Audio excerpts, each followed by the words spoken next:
시청자 여러분 안녕하십니까? VOA 뉴스투데이 시작합니다. 미국은 동맹국들과 함께 북한 위협에 대응한 방어력을 개선할 필요가 있다고 미 전략사령관 지명자가 밝혔습니다. 특히 북한 미사일로부터 미 본토를 방어하기 위해 지상 기반 요격 미사일을 추가 배치해야 한다고 강조했습니다. 첫 소식 이조은 기자가 보도합니다. 미국 전략사령관으로 지명된 찰스 리처드 해군 중장은 24일 상원 군사위 인준청문회에 출석해 북한의 미사일 위협에 대한 미 본토 방어 체계에 자신감을 보였습니다. I have confidence today that the system that we have fielded will defend us against the threats we face today. You're quite correct in the future, something we need to go look at. 댄 설리번 상원 의원은 그러나 최근 국방부가 내린 미 본토 방어의 핵심인 재설계 유격체 RKV 개발 중단 결정에 대해 우려를 표했습니다. 북한과 이란의 미사일 위협에서 미 본토 방어를 취약하게 만든다는 겁니다. But there's a continuing threat, right, from North Korea, from Iran. These are the rogue states. Again, our GBI system is meant primarily for rogue states, not. 리처드 지명자는 앞서 제출한 서면 답변에선 북한의 미사일 역량에 대한 미국과 동맹국들의 방어에서 첫 번째 개선 사항으로 주요 자산의 방어와 생존성을 꼽고 관련 조치를 진전시켜야 한다고 밝혔습니다. 또 충돌 초기 국면에서 적들의 미사일 개수를 줄이기 위한 사전 공격 작전 개선이 필요하다고 밝혔습니다. 아울러 국방부는 영내 파트너 동맹국들과 함께 기술적 상호 운용성을 증진하기 위한 통합 노력을 지속하고 동맹국과의 방위 분담 확대와 작전 통제 역량 개선도 필요하다고 말했습니다. 리처드 지명자는 또 북한의 대륙간 탄도미사일 위협에 대비해 미 본토 방어를 위한 지상 기반 요격 미사일을 추가 배치할 필요가 있다고 강조했습니다. VOA 뉴스 이존입니다. 마이크 펜스 미국 부통령은 미국과 중국이 협력해야 할 분야 가운데 하나로 북한 비핵화 문제를 꼽았습니다. 펜스 부통령은 23일 미 정재계 원로인 프레드 말레 추모 연설에서 미중 관계에 많은 도전이 있지만 도널드 트럼프 대통령은 이 도전이 양국 간 실질적인 협력이 가능한 분야까지 차단하는 것을 용납하지 않을 것이라고 말했습니다. 그러면서 미국과 중국은 북한의 완전하고 최종적이며 검증 가능한 비핵화, 즉 FFVD를 분명히 하기 위해 관여의 정신 아래 계속 협력할 것이라고 강조했습니다. 펜스 부통령은 또 미국과 중국은 이란 지역의 제재 이행과 군축 분야에서도 협력 확대를 모색할 것이라고 덧붙였습니다. 이 북한이 사이버 금융 범죄를 저지르는 것은 정권을 유지하기 위해서라고 미 고위 당국자가 지적했습니다. 또 적국의 해커들은 랜섬웨어 공격을 통해 사이버 공격에 가장 취약한 기관들을 공격하고 있는데 그 피해 규모가 지난해보다 2배 이상 증가했다고 밝혔습니다. 김칸희 기자가 보도합니다. 미 국토안보부 산하 사이버안보 기간시설 안보국 시사의 크리스 크랩 국장은 24일 사이버 전문 매체가 주최한 포럼에 참석했습니다. 크랩 국장은 이 자리에서 적국의 악성 행위에 대응하기 위해 정부 부처들과 민간 업체들의 협력을 강화하고 있다면서 사전 조치를 통한 미래 방어 대책을 강조했습니다.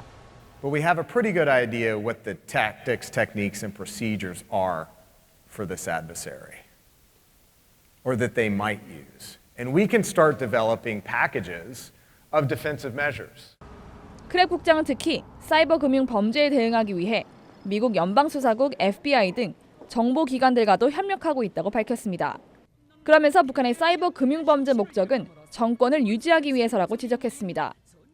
I think at this point it's safe to say that they're focused on financial crimes in order to support the state.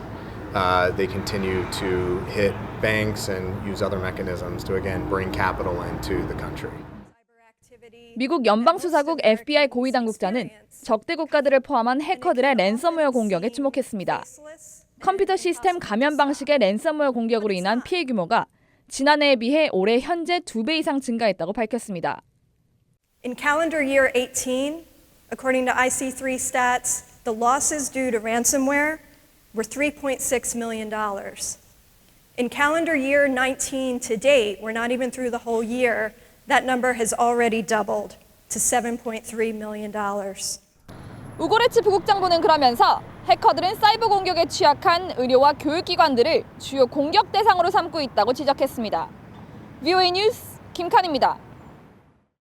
이 영국 국립사이버보안센터 NCSC가 북한의 사이버 공격을 러시아, 중국 등과 함께 자국 안보를 위협하는 국가로 지목했습니다.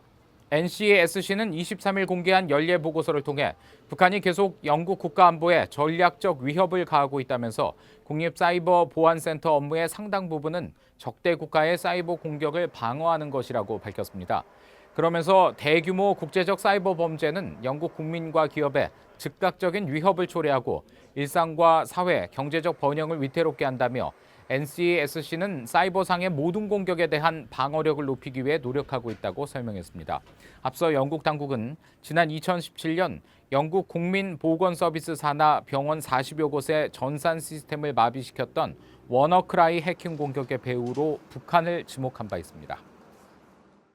이 북한이 중국에 태양광 발전소 투자를 대가로 이 첨단 산업에 쓰이는 히토류 채굴권을 양도하겠다는 제안을 한 것으로 알려졌습니다. 이 북한 제안이 사실이라면 유엔 안보리 결의 위반인데 미국은 각국의 성실한 제재 이행을 거듭 상기시켰습니다. 오택성 기자가 취재했습니다.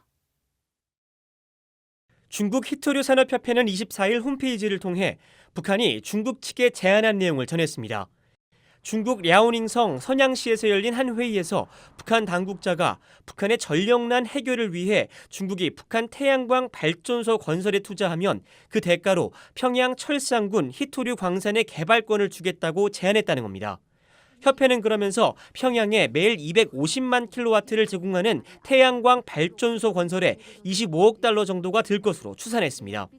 또 북한 당국이 이미 중국과 교섭 중이라며 북한 측은 올해 북중 수교 70주년을 매우 중시하고 있으며 투자를 얻기 위해 중국의 특사를 파견했다고 전했습니다.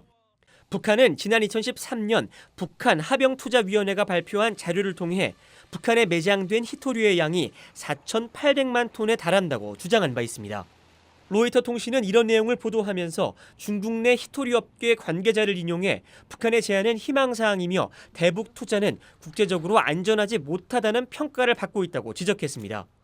북한의 이 같은 제안이 사실이라면 이는 유엔 안보리 결의를 위반하는 내용입니다. 유엔 안보리는 2016년 3월 채택한 결의 2270호를 통해 금과 바냐듐광, 티타늄광, 히토류의 수출을 전면 금지했기 때문입니다. 히토류는 스마트폰 제조 등 각종 첨단 산업에 쓰이는 광물 원소입니다. 화춘잉 중국 외교부 대변인은 이날 정례 브리핑에서 해당 내용에 대한 질의에 대해 들어본 적이 없다고 밝혔습니다. 미 국무부 관계자는 이에 대한 VOA의 질문에 특정 사안에 대해서는 언급할 수 없다면서도 모든 유엔 회원국은 안보리 결의 이행을 준수해야 한다고 밝혔습니다. VOA 뉴스 우택성입니다.